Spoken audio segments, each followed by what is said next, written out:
Good morning, New Mexico. Welcome to UNM News. I'm your host, Alicia Hernandez. And I'm Tom Hanlon. Today we take a closer look at how the art project may cause a locally owned business to close. Also, an artist is brightening up downtown with a mural with a message. Stay tuned because after the break, we delve into these stories and much more.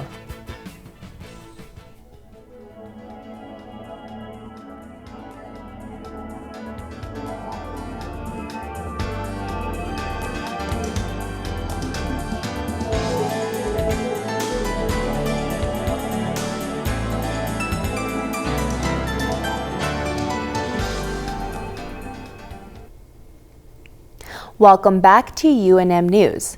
As spring emerges, flowers are blooming across the city, and an Argentinian artist wants to remind people about the important role that flowers and plants play in the ecosystem.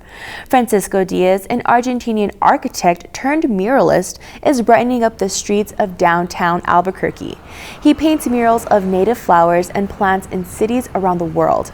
Diaz's newest work is located on the Tower Plaza building next to the Albuquerque Convention Center on 2nd Street and Marquette. It's called Cross-Pollination and represents the important role of pollination to our food supply. His tallest mural is on the 9-story building in the Philippines, and he paints about 15 murals a year. Speaking of pollen, there is a lot in the air, and blooming plants like the chamisa and juniper are affecting everyone in sight. Between their high pollen count and dusty New Mexico winds, everyone seems to be clearing off store shelves in search of some relief from that epidemic that has become the springtime sneezing and wheezing. Weather predictions are calling for high winds within the next few weeks, which will continue to drive pollen counts up. For more information on current and local pollen counts in New Mexico, visit the UNM website. Thank you, Tom. I'll sure check out that website.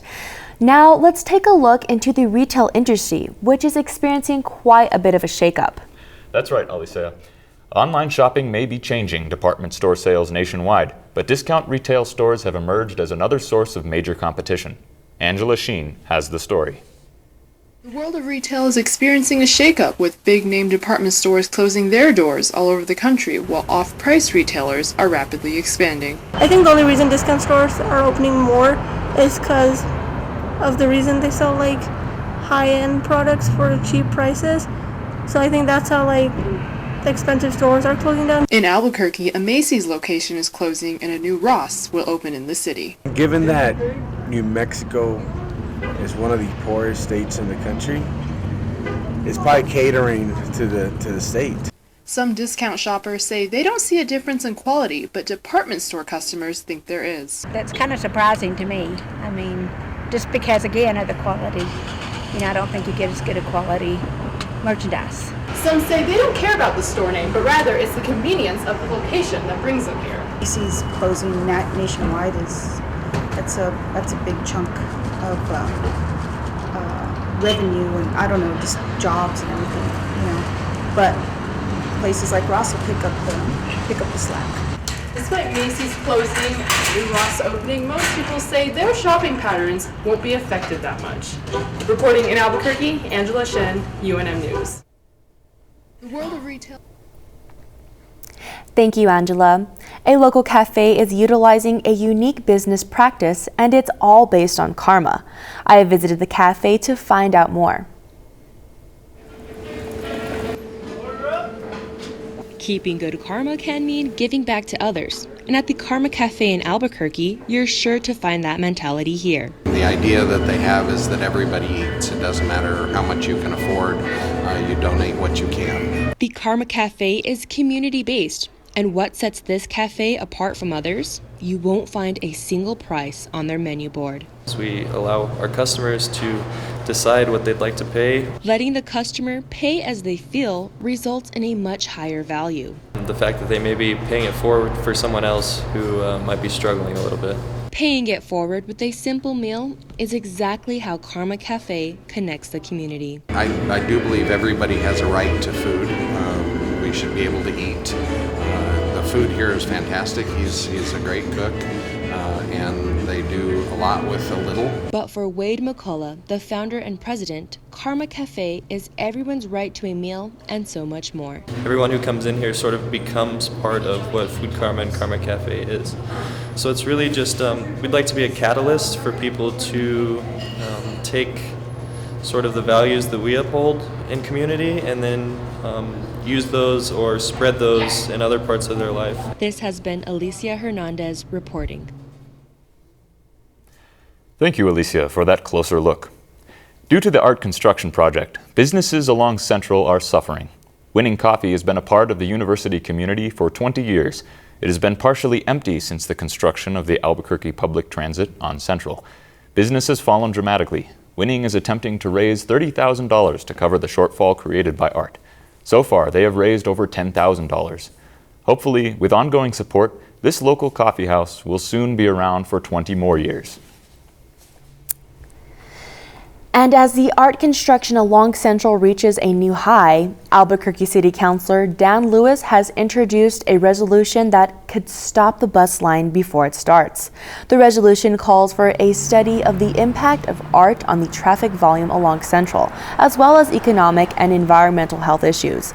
According to the resolution, neighbors have reported an increase in traffic, collisions, and excessive noise along the Central Corridor, where construction is taking place.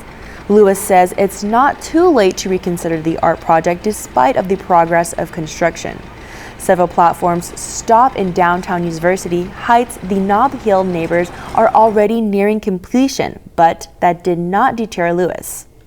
And businesses on Central Avenue have been feeling the effects of the art project since its start. Frontier Restaurant is concerned about its sister business, Golden Pride, and its ability to hire new employees. According to the owner of Frontier, Dorothy Rainasick, Frontier and Golden Pride have been unable to hire new employees who have quit due to the decrease in business from the art project, limiting access to their businesses. Speaking of construction, the city is planning to start a new project downtown. Mayor Richard Berry says the city of Albuquerque Plaza is getting much needed renovation beginning the start of the year. The city of Albuquerque announced the project is intended to make downtown area more family friendly. One of the main renovations include the removal of the iconic Plaza fountain, which city officials say has become too expensive to maintain. Funding comes from the proposed $5 million originally budgeted for an indoor arena downtown. Renovations are being expected to begin in the summer. A local store is not letting the art project stifle their sales. In fact, this business has become a cheaper alternative than its competitor, the UNM bookstore. New Mexico Look, located across the street from the UNM bookstore, has been reeling in students as well as tourists with their unique New Mexico apparel. Since September of 2016, the store has been a nice stop and shop for anything from a Lobo baseball cap to a Breaking Bad t-shirt. New Mexico Look has a second location on Manal that has been open for nearly 20 years as well. There are also souvenir sections specifically for tourists or even to buy as gifts for a loved one. Thank you, Tom. Now let's take a closer look into the crime on UNM campus, specifically auto theft, because it is on a constant rise and many UNM students have become victims. According to the 2015 Clary report that was created by the University of New Mexico, motor vehicle theft and around campus has been on the rise.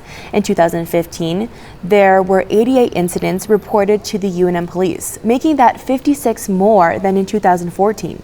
There is no official number for the year report in 2016, but according to the UNM officers, they are expecting a higher number than the year before. So, what is going to take the decrease on the amount of auto theft here in the UNM campus? They are in the process of finding an answer to that question. That is all for today. Please tune in next time. I'm Thomas Hanlon. And I'm Alicia Hernandez. Thank you for watching.